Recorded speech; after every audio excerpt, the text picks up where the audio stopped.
mempersembahkan serial Sandiwara Radio Jaka Badak.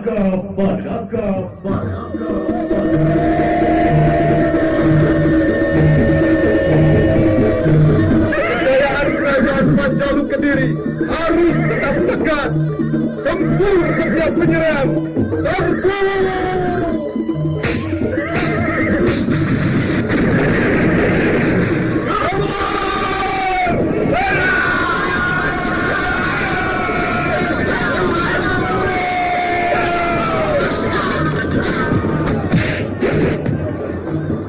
Jaka Badak, walau jadi pemimpin, jangan tinggalkan kejujuranmu di mana saja. Ingat aku dan bangsamu. Tundukkan keadilan dan kemakmuran. Dewi Astini, aku Kuwu Alas Purwo. Jangan tangisi segala yang kuhadapi. Aku Senopati Eng Aloko.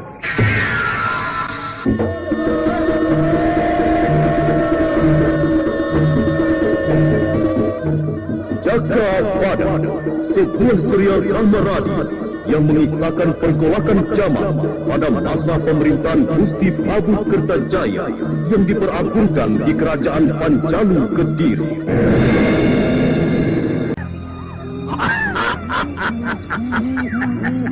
Jaka Badak telah tersingkir di Alas Purwo.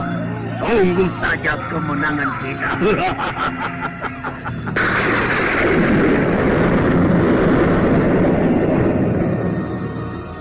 Tri Anjani, apakah kamu mampu menandingi ilmu 1000 pedang dewa?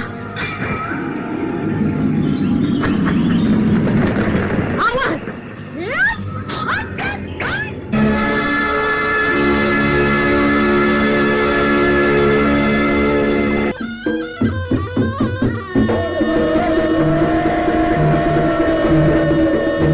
Serial drama radio Jaka Badak. Naskah disusun oleh Adriana M.M.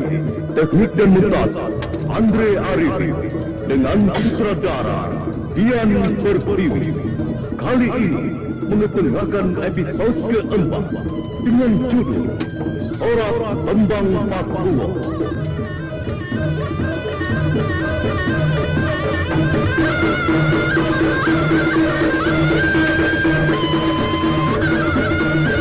Dalam seri kedua ini didukung oleh para pemain Idris Avandi sebagai Pegat Suro, Naryo Irang sebagai Batang Mangira, Hai Laksono sebagai Jaka Badak, Ana Pertiwi sebagai Dewi Astini, dan pembawa cerita Musri Nurdin. Selamat mendengarkan.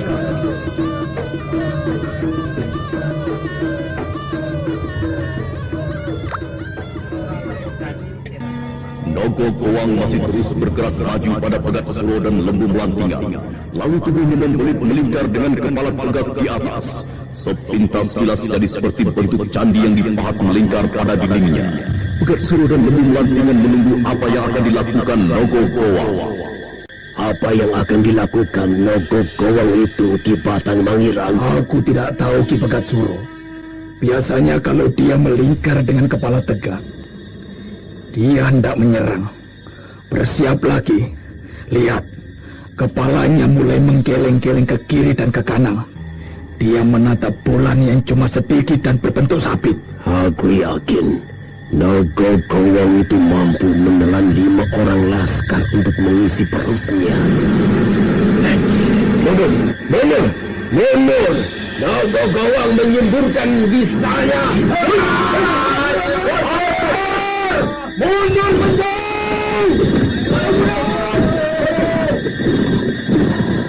Apa daya kita dengan Nogo Gowang itu?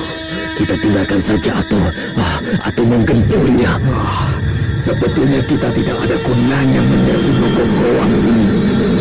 Dia tidak memusuhi kita. Nyatanya kalau kita tidak mengganggunya. Lihat, dia seperti sedang bertapa sambil memandang rembulan. Iya, kita pergi saja dan tinggalkan Nogo Gowang itu. Ayo.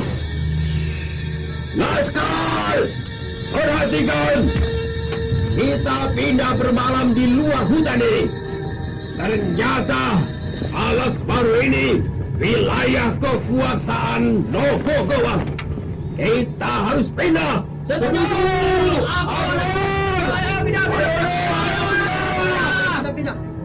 Ayo berangkat. Satu.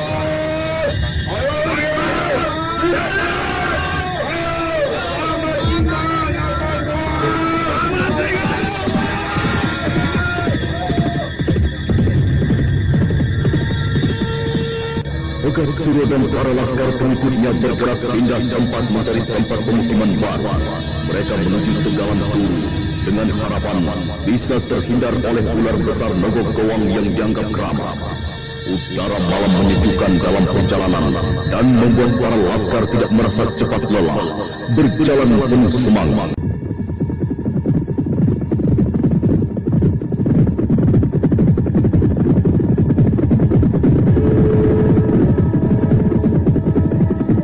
Sementara di tempat lain di Candi Kontong, Jaka Badak yang sudah memutuskan tidak lagi berdiam di Pakuwon, tapi di Candi Kontoronggo, dan tentu saja bersama Dewi Astini.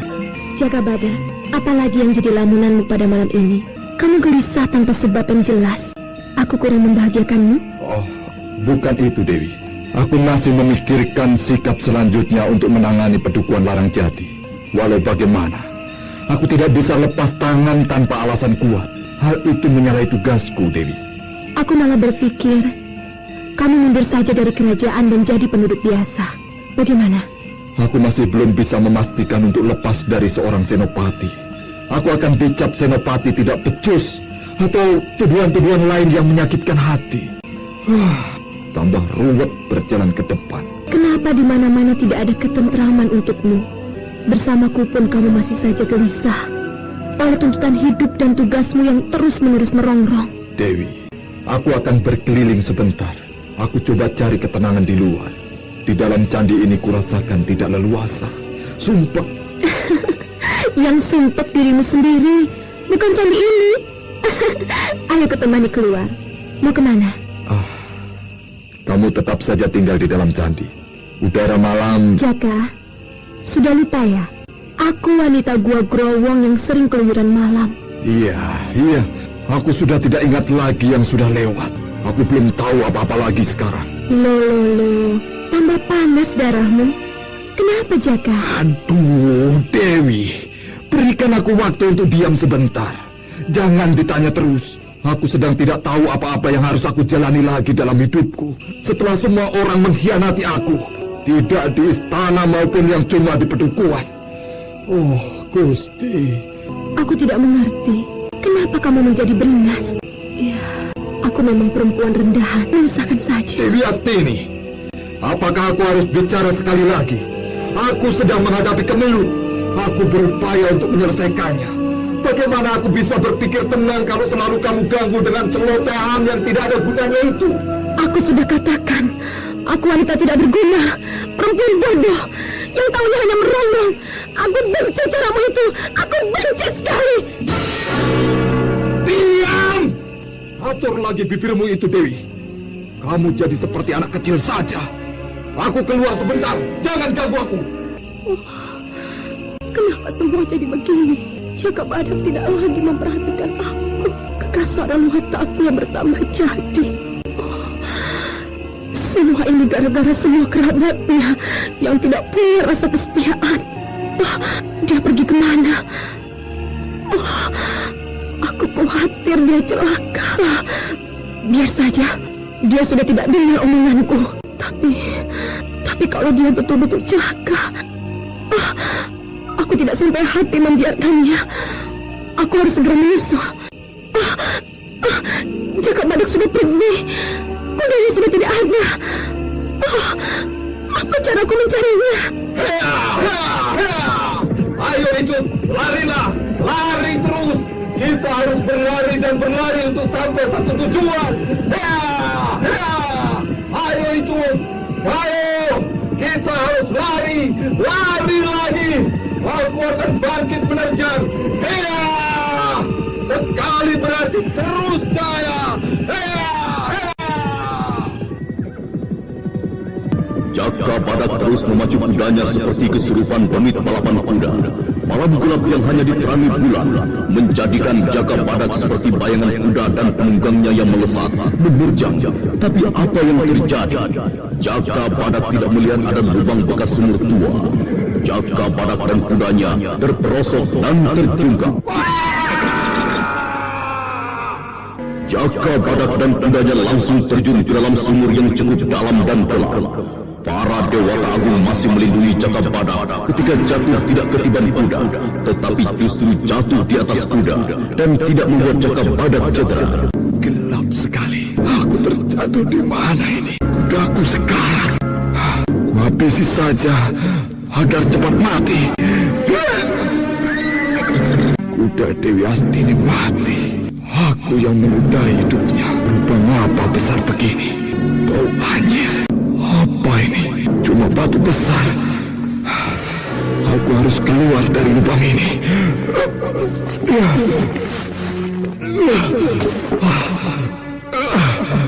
Aku jatuh lagi. Dinding lubang ini licin sekali. Apa caraku? Ya, tak ada tali, tak ada apa-apa yang bisa dipergunakan untuk memanjat. Hampir pagi. Aku kenapa jadi begini? Aku telah memaki Dewi Astini, membawa lari kuda, dan kuda itu mati. Tapi aku masih hidup. Ini sulung Dewi Astini. Dewi! Aku di dalam lubang besar. Aku di sini. Apa Dewi Astini mendengar teriakanku? Atau dia sudah tidak mau lagi mendengar suaraku? Wah, celaka. Dia benar-benar marah. Langit mulai terang. Tapi aku masih belum bisa keluar dari lubang besar ini. Itu ada bambu. Loh, lubang ini merupakan gua. Oh, rupanya gua ini pernah ada yang menempati. Ada perapian dan kayu bakar. Tempat ini merupakan pertapawan. Oh, Dewi sulung Dewi Astini tidak jauh. Aku bisa keluar dari lubang besar ini. Bambu ini bisa dipergunakan untuk lompatan ke atas. Bunyi suling lenyap. Di mana Dewi Astini? Tadi aku mendengar jelas sekali. Oh, aku membuat susah Dewi Astini. Nah, itu dia. Kedengaran lagi. Oh, ya, di sana arah suaranya. Dekat reruntuhan. Ya, dekat reruntuhan candi. Aku ke sana.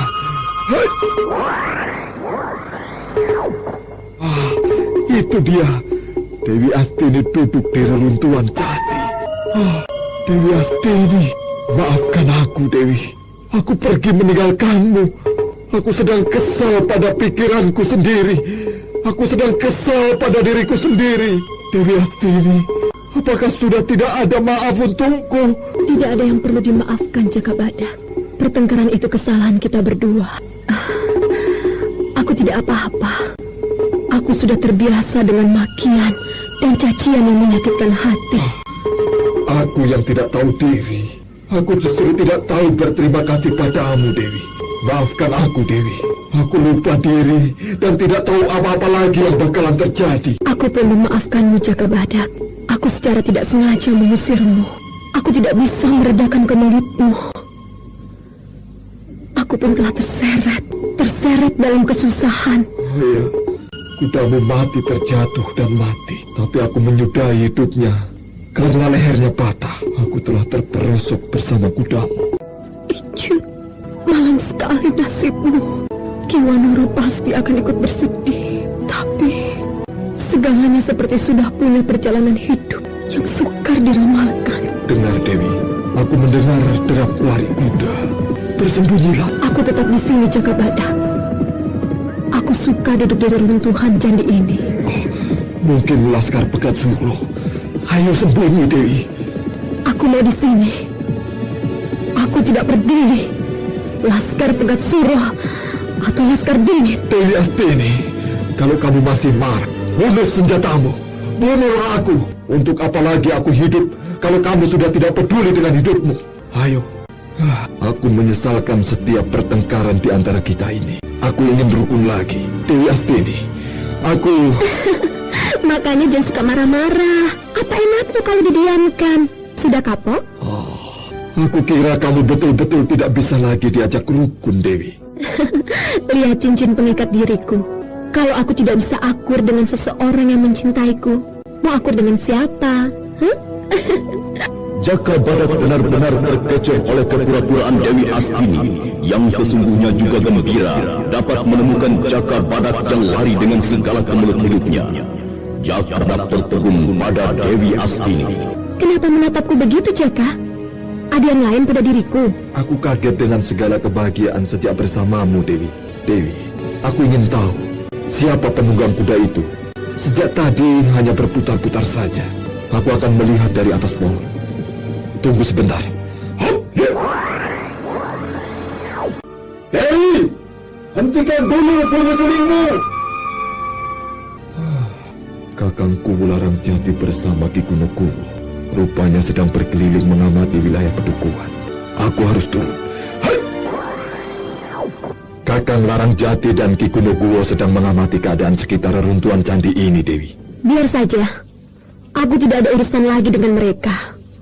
Aku tidak tertarik lagi untuk bergaul dengan mereka. Membosankan. Aku akan menemuinya. Untuk apa? Kalau mereka butuh, mereka akan mencari kamu. Bukan kamu lagi yang harus mengemis. Ingat, Jaka, jangan lagi rendahkan dirimu.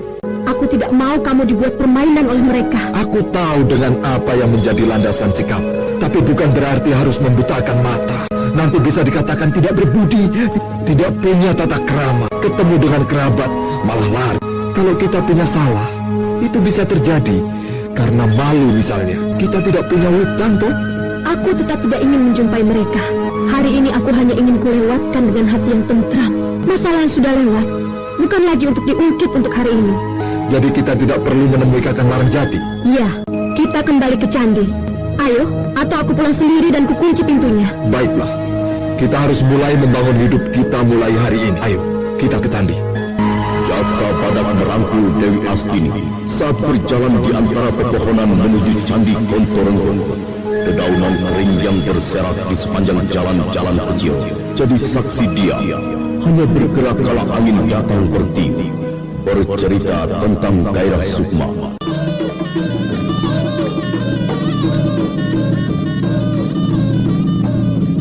Pegat Suro bergerak dengan para pengikutnya. Laskar perang masing-masing dipimpin Ki Batang Mangira, Ki Lembu Melantingan, Dadu Besi dan Keleweng. Derap kaki kuda gemuruh, menggedor-gedor bumi dan menerbangkan gandul ke udara.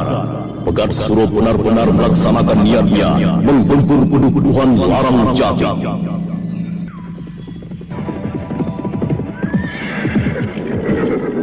Berhenti! Laskar, kita ngaso dan bermalam di alas paruh ini. Perhatikan, selama waktu ngaso, Laskar tidak bisa berkeliaran sembarangan. Semua tetap di tempat dan tunggu perintah selanjutnya. Paham? Paham! Mengerti ya. Siap. Ki Lembu Melantingan, Ki Batang Mangiran, dan Adi Dadung Wesi. Penyerbuan kali ini tidak boleh gagal. Kita harus rebut dengan taruhan hidup atau mati. Tapi lebih baik mati kalau gagal lagi. Kemenangan yang tertunda tidak perlu merasa kecewa, Ki Pegat Suro. Kita memenangkan perjuangan tidak segampang membalikkan tangan, apalagi tangan sedang memegang pedang atau tombak. Kepo pun akan lari menyelamatkan diri kalau manusia sudah memegang senjata. Ki Batang Mangiran, malam ini kita bergerak ke perbatasan pedukuhan Larang Jati. Kita selidiki kekuatan mereka. Ki Pegat Suro, kenapa tidak memerintahkan pada Laskar atau Keleweng? Tidak, Ki Batang Mangiran. Sekarang aku akan turun ke kancah segala pertempuran ini. Aku tidak ingin gagal lagi. Ayo berangkat. Oh ya, beritahu dulu Adi Dadung Wesi, dan jangan kedengaran yang lain. Kita pergi menyelidik. Iya, tapi tunggu sebentar.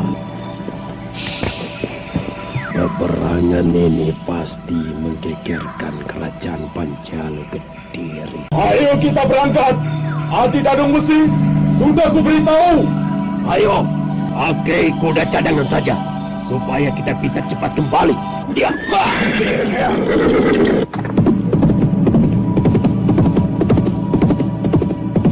Matahari semakin tergelincir ke sebelah barat ketika Pegatsuro dan Batang Mengiran sampai di batas Tegalan Turu. Jadi di Tegalan Turu ini Gandu mati menjadi arang oleh ledakan pukulan sakti Sewu Gledek Dewi Astini. Ki Pegatsuro tidak perlu lagi mengingat yang sudah tidak ada. Gandu telah menjadi dan bersatu pada hidup di alam kelanggengan.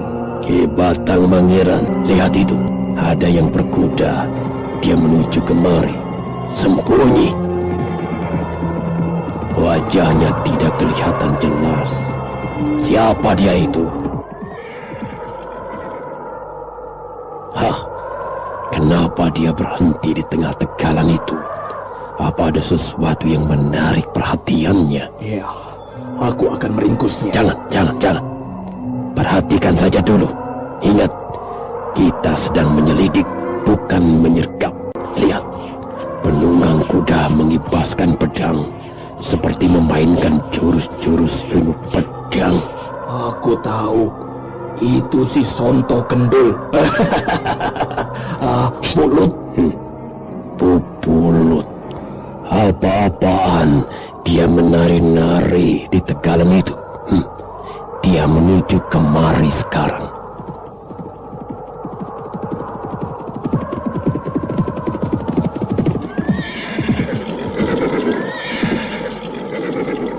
Aduh, ada kuda 2 ekor. Siapa yang sudah berbaik hati melepas kuda-kuda itu lepas bebas? Wah, yang Dewata Agung. Kalau semua kuda-kuda bisa lepas hidup bebas, tidak terkendali tali yang mencincang mulut dan kepala, kuda-kuda pasti bisa tidur berbaring dengan damai. Tapi aku juga sudah memperbudak kudaku juga. Akan kulepaskan saja kudaku, supaya bisa bergabung dengan kuda-kuda lainnya, hidup bersama dan juga kumpul kuda.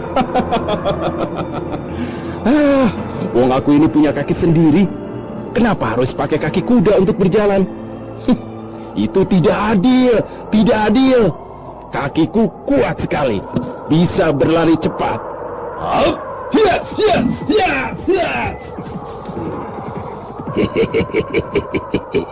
Pupulut, kelakuanmu suka membuat orang jadi bingung. Ada saja tingkahnya yang suka tidak lumrah. Lihat, dia berlari cepat sekali, memutari tegalan dan kembali kemari. Dia sesungguhnya memiliki ilmu kanuragan cukup mampu untuk menandingi Jagabadak. Dia sudah datang lagi. Hei, lihat aku. Hei, kuda-kuda. Aku tidak akan lagi menunggang kalian lagi. Aku punya kaki. Aku punya kaki 2, cukup kuat. Bisa berlari, bisa menendang. Lihat. Dan aku pun bisa melompat jauh. Pegatsuro dan Batang Mengiran tertegun melihat kehebatan Pupulut dengan ilmu meringankan tubuhnya. Lompatan ilmu lutung sakti, Pupulut melompat dengan beberapa putaran jungkir balik, lalu melesat, menghadap tinggi, dan mendarat dengan 2 tangan di tanah. Kemudian melenting pada posisi duduk bersila dengan tangan merapat di depan dadanya. Wah. Hebat. Aku ingat.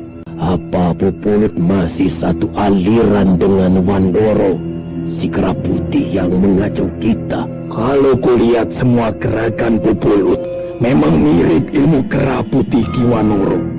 Coba aku sambit dengan kerikil ini.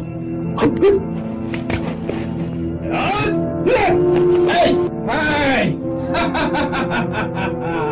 Kalau mau membunuhku, jangan dengan batu kerikil. Ini ku kembalikan. Lihat! Pupulut, kamu baru muncul di Tegalan Turu ini, Kemana kamu menghilang selama ini, Pupulut? Ki Pegat Suro dan Ki Batang Mangiran juga perlu apa di Tegalan Turu ini, ya? Mau turu di sana, di Tegalan? Waduh, kalau cari tempat pelesiran, jangan di sini, toh. Jangan. Wilayah Tegalan Turu ini tempat sarang geledek. Aku tidak pelesir, tapi sedang menjajaki kemungkinan membangun serangan ke Pakuwon. Wah, tapi juga sekalian mengenang Gandu yang tewas jadi debu arang oleh pukulan sakti Dewi Astini. Pukulan kilat sewu geledek. Waduh. Setauku, Dewi Astini hanya mempunyai ilmu pedang dan pukulan sakti Dewi Suling perak. Bukan pukulan kilat sewu geledek. Aku menyaksikan dan mengalami sendiri waktu Dewi Astini dan Kiwanoro menyerbu padepokan Maranggalih untuk membebaskan Jaka Badak.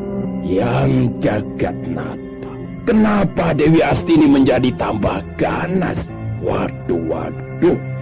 Padahal waktu masih bersamaku, wah, dia itu wanita lembut dan berbudi pekerti halus. Aku tahu sebabnya. Pupulut tersentak kalau Ki Batang Mangiran berkata mengetahui penyebab Dewi Astini menjadi ganas. Bisa juga dikatakan Dewi penyebar bau. Apa yang diketahui Ki Batang Mangiran tentang Dewi Astini pada waktu belakangan ini? Apa kamu tidak tahu, Pupulut? Dewi Astini kasmaran pada Jaka Badak, dan rasa kasmaran itu yang menjadi Dewi Astini lupa diri sebagai seorang putri bangsawan Aryo Benowo dan menjadi wanita yang ganas. Apalagi dia telah memiliki pedang pusaka, gagak songo, dan pukulan kilat sewu geledek.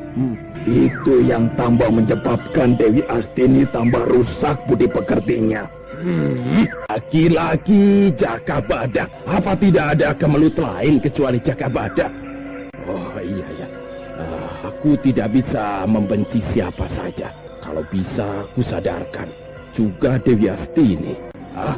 Kita akan tetap kesulitan kalau Dewi Astini masih terus bersama Jaka Badak. Satu hal lagi, kalau Dewi Astini celaka, tentu ayahnya Aryo Benowo tetap akan murka. Nah, ini bagaimana ini? Aku mau usul, kalau bisa kita membantu mengatasi Dewi Astini agar tidak menghambat perjuangan. Ya. Apa usul Ki Batang Mangiran? Mengingat bahwa Dewi Astini masih putri Aryo Benowo, yang juga adalah seperjuangan dengan kita, maka bisa diselesaikan dengan orang tuanya dulu. Tempo hari waktu tertangkap, kita juga serba ragu untuk melakukan tindakan keras. Jadi bagaimana kalau Pupulut saja yang menyelesaikan masalah Dewi Astini dengan ayahnya? Dewi Astini agar ditarik pulang ke Daha. Wah. Aku agak keberatan kalau harus berurusan dengan Aryo Benowo. Wah, aku ada masalah pribadi.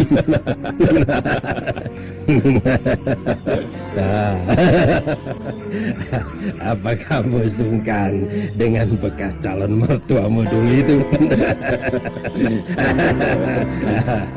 Pupulut, usul Ki Batang Mangiran tepat sekali.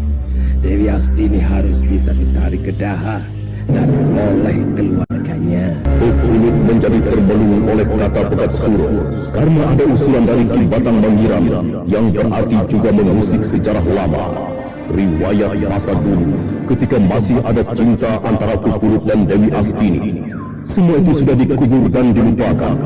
Tapi sekarang dibangkitkan lagi. Nah, bagaimana Pupulut? Kamu bisa menyelesaikan tugas itu? Bagaimana ya? Aku seperti merasakan ada sesuatu jembatan yang cuma satu batang bambu saja. Wah, itu berbahaya. Tapi demi apa ya? Pupulut, aku bisa menduga isi hatimu. Masa lalumu masih membekas dalam di hatimu.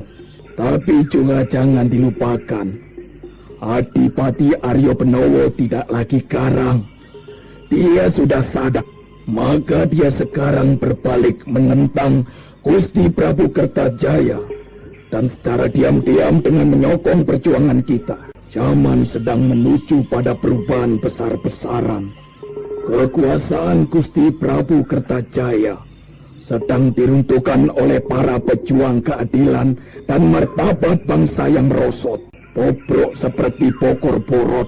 Kalau kita mau mengerti dan bisa mengalahkan masalah-masalah pribadi, perjuangan kita tidak akan sia-sia. Yakinlah Pupulut, Aryo Benowo akan menyambutmu dengan ramah, tidak lagi dengan penghinaan, karena kamu tidak berdarah bangsawan.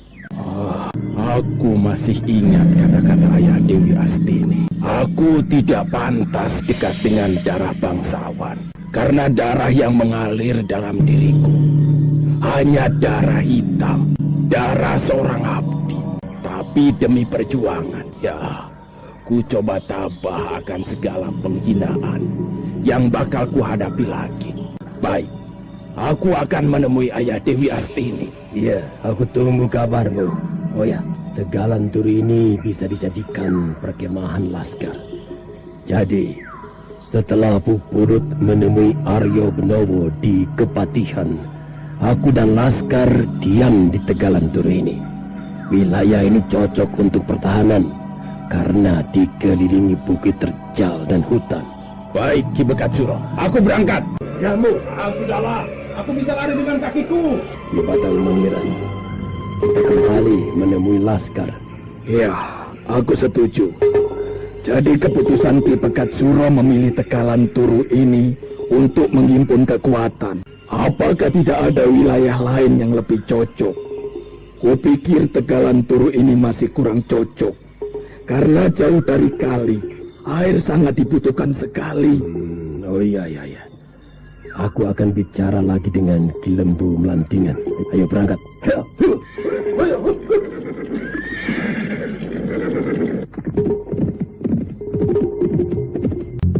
Bekatsuro segera memacu kudanya diikuti Ki Batang Mangiran. Tegalan Turu mulai gerak. Sekilas pandang bagaikan bentangan selimut permadani yang amat luas dengan lukisan padang rumput ilalang. Kala api unggun yang dipergunakan untuk menerangi dan juga membakar ubi oleh para laskar yang berkumpul di atas waru. Nyala apinya bergoyang tertiup angin, juga menerbangkan asap hitam membumbung ke langit gelap.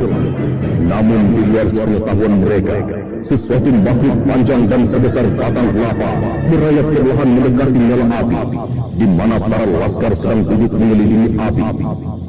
Setelah ada cahaya menerangi sedikit, makhluk tersebut ternyata ular besar sekali dan sudah berumur ratusan tahun. Badannya telah ditumbuhi lumut. Seorang laskar mendengar desir rayapnya dan menoleh.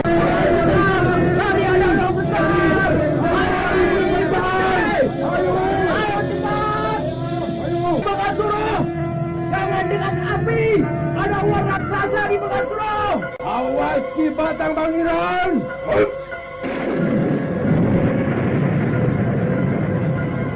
Edan, dari mana datangnya ular sebesar pohon kelapa itu? Lihat, mengerikan sekali. Aku ingat, itu yang disebut Nogokowa. Aku pernah diceritakan oleh kakekku. Iya, Nogokowang muncul setiap 30 tahun sekali sebagai pertanda akan ada huru hara. Nogokowang, kedatangannya membahayakan kita. Lihat, dia mau menyerang para laskar. Laskar panah! Siap! Serang!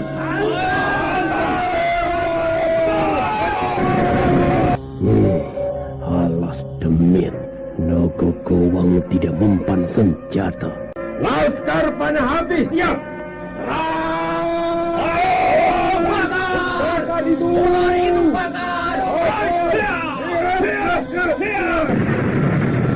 Laskar mundur. Terus gunakan api untuk menahan Nogogowang. Ayo mundur, cari terus jangan panah api. Batang Mangiran, ayo kita hadapi ular raksasa itu. Wajahku ini pasti mampu melumpuhkannya. Ayo, ya.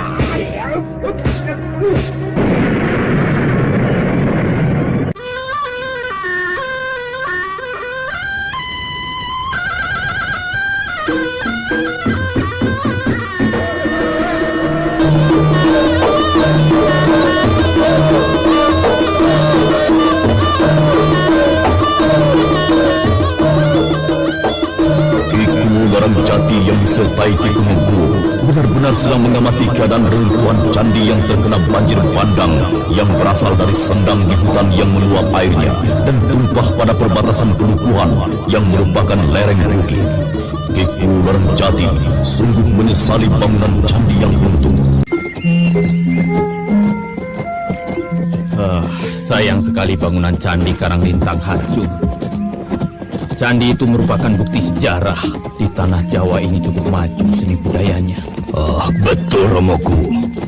Kalau dibiarkan peninggalan sejarah itu, bisa dibayangkan bahwa tanah Jawa ini akan tidak punya kemegahan atau juga masa silam penuh perjuangan. Iya. Candi itu kita bangun lagi kalau sudah agak aman, Ki Gunoguwo. Iya. Dan Ki Gunoguwo ku serahi membangun Candi Karanglintang itu. Siap kulaksanakan perintah Romoku. Lalu kita kemana lagi setelah berkeliling batas padukuhan ini, Romoku? Apa kita kembali ke Pakuwon? Iya, kita kembali ke Pakuwon. Aku tidak tahu lagi kapan ku dapatkan ketenangan. Apakah aku memang sudah harus menjalani hidup tanpa rasa bahagia barang sedikit pun? Itu tidak benar, Romoku. Setiap orang pasti pernah memperoleh rasa bahagia, walau hanya sekejap. Mungkin kita saja lupa. Karena yang menyenangkan mengurangi kesadaran kita pada kebajikan mulia. Kita gampang sekali jadi menderita lagi. Dan itu yang terbenam dalam sanubari, Romoku. Segala yang menyenangkan melayang ke langit jauh, Romo. Awas, Romoku! Hai manusia pengecut! Keluar! Jangan hanya berani memanah dari tempat yang gelap. Ayo, perlihatkan dirimu. Aku tandangi apa-apamu. Ayo! Demit pengecut! Mukamu seperti kodok! Romoku, aku akan memancing dengan melompat keluar. Hop! Ki Gunoguwo persis kodok ketakutan melihat ular. Pira! Kemari! Kaget ya? Kang Mas dan Ki Gunoguwo, apa tidak tahu kalau aku ikuti sejak tadi? Pira, kamu itu terlalu sekali, Pira. Aku sedang menjalankan tugasku. Apa kamu kira aku pelesiran? Iya, Nikuwu mencari bahaya saja. Ayo, Pira, kembali. Aku belum dapat binatang buruan. Apa daerah ini menjangan sudah tidak ada? Nikuwu, setelah banjir besar melanda wilayah ini, satwa banyak yang pindah ke hutan Domdoman. Kemunculan Bibirah membuat Ki Gunung Jati jadi serba kagok di hadapan Ki Gunoguwo. Bibirah membuat suasana pertemuan yang tak terduga. Berarti rencana semula harus berubah karena hadirnya seorang wanita.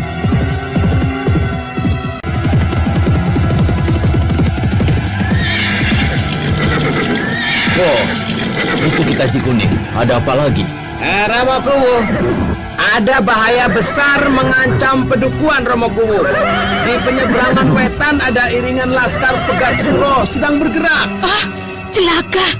Ayo kembali ke Pakuwon, Kang Mas. Tenang, Pira, tenang. Kita Cikuning. Apakah iring-iringan laskar itu menuju ke wilayah kita atau bagaimana? Kelihatannya mereka berjalan arah memutari pedukuhan Romoguwo. Memutari kebun. Kemungkinan dengan tujuan mengepung kita ini dari segala penjuru. Caka Badak di mana? Caka Badak di mana kita Cikunir? Siapa yang akan memimpin pertahanan pedukuhan? Birah, kuasai dulu dirimu, Birah. Jangan menambah kacau. Pegat Suro belum tentu menggempur dan masih perlu waktu untuk mengatur siasat. Bagaimana aku bisa tenang? Caka Badak sudah beberapa hari tidak ada di Pakuwon. Dia sudah meninggalkan kita semua. Nikuwu, bukan hanya Jaka Badak yang mampu mengatasi serbuan Pegat Suro. Masa Romo Kuwu tidak dianggap penting? Romo Kuwu tentu mampu mengenyahkan berdebah itu, Nikuwu. Nikuwu jangan bingung. Walau Jaka Badak sudah tidak sudi lagi mengayomi padukuhan ini, kita semua punya senjata dan kemampuan bertempur, Nikuwu. Semua itu akibat apa? Jaka Badak masih enggan keluar dari pelukan Dewi Astini. Siapa yang kecewa kalau bercinta dengan murid Dewi Suling Perak yang ayu dan menggemaskan itu? Kita Cikunir, aku tidak suka omonganmu. Kata-katamu terlalu merendahkan martabat wanita.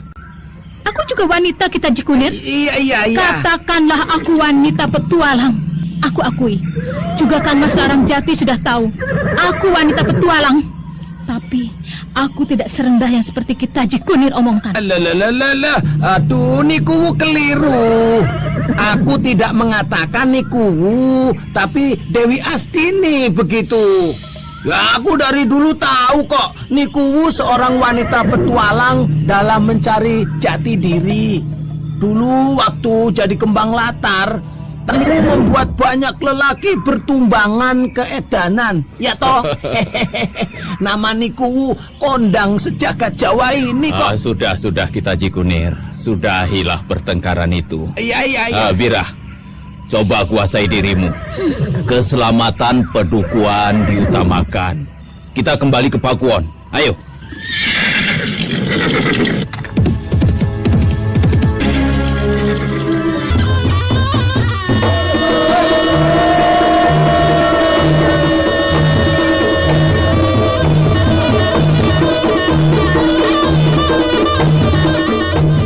Larang Jati memacu kudanya tanpa banyak bicara. Kudanya melesat lebih dulu, lalu diikuti para pengikutnya, juga Nibir.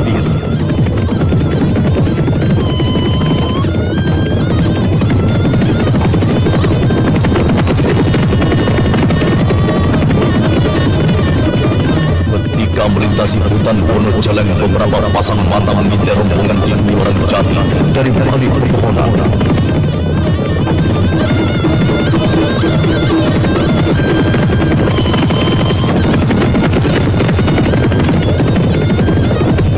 Laskar, serbu Larang Jati, panah! Ayo! Ingat semua! Beradung! Tepat! Ya! Mas, aku kena panah. Lira! Oh, kakiku kena panah, Kang Mas. Tahan, Dra, tahan. Ku cabut panah yang menancap di pahamu itu. Aduh. Sudah, pakai obat ini saja. Obat ini bubuk jamur putih. Larang Jati, menyerah saja. Kalian sudah terkepung atau binasa. Romo Kuwu, aku akan menggempur para cecunguk di balik pepohonan itu. Berbahaya kita Cikunir. Mereka tidak kelihatan. Alah, aku tahu kekuatan mereka yang hanya dipimpin si Klewer. Ayo kita Cikunir, serbu manusia-manusia pengecut itu. Ayo. Laskar, sikat kedua bangka itu, gempur! Laskar Pegat Suro, ayo keluar kalian. Ayo, mau mencoba ajib lebur kalang. Laskar Pegat Suro, aku Gunoguwo. Awas, ajib Raja Geni.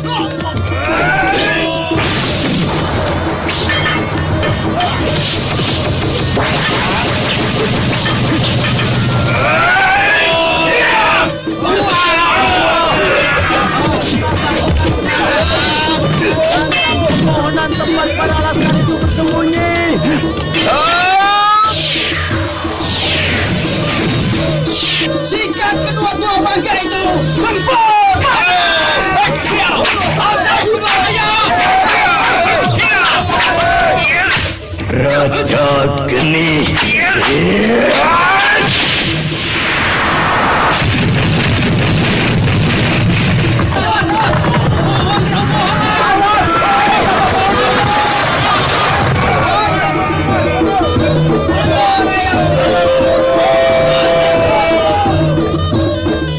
Dahsyat akibat penyatuan Haji Pelebur Karang dan Raja Geni. Pepohonan yang digunakan Laskar Pegat Suro bersembunyi roboh dengan menimbulkan kesulitan untuk selamat. Laskar Pegat Suro lari kocar kacir itu minggu.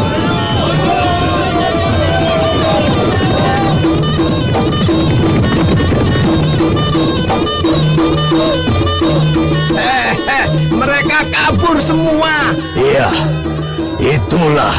Kalau Laskar cuma besar kepala tapi isinya gaplek. Ayo, bantu Romo Kuwu dulu. Ayo. Kakiku tak bisa digerakkan. Kang Mas, sakit sekali kakiku ini. Tahan, Bira, tahan. Lukamu tidak seberapa, Bira. Nanti juga sembuh. Biasa toh.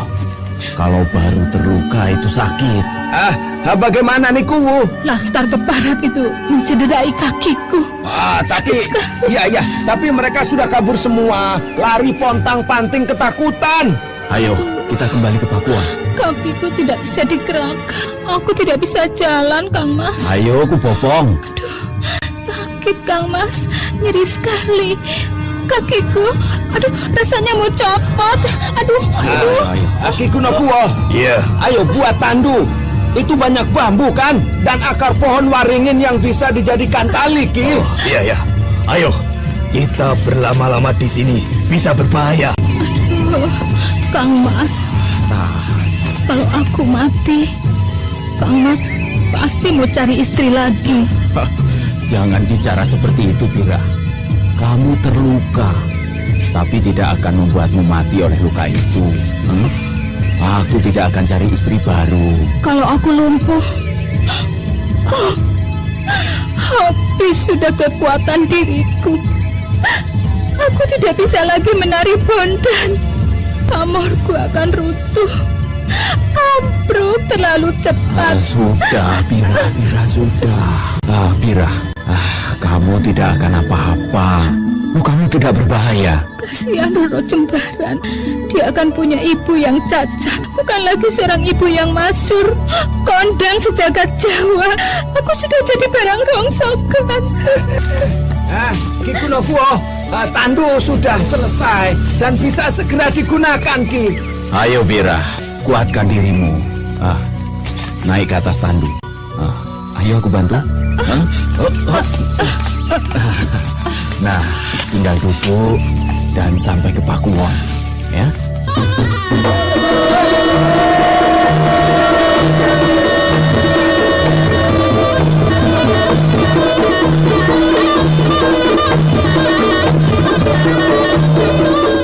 Dengan menguatkan diri, Bibirah naik ke atas tandu dibantu suaminya, Ki Haji Kunir dan Ki Kuwu.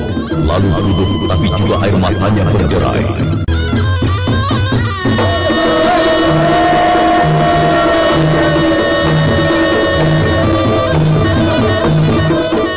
Saudara pendengar, apa tindakan Ki Kuwu Rangjati atas serangan Laskar Pegat Suro yang menyukai Niribira, seorang istri dari pemimpin Pelukuhan Larangjati?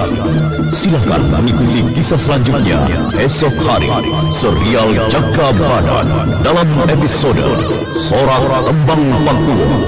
Sampai jumpa.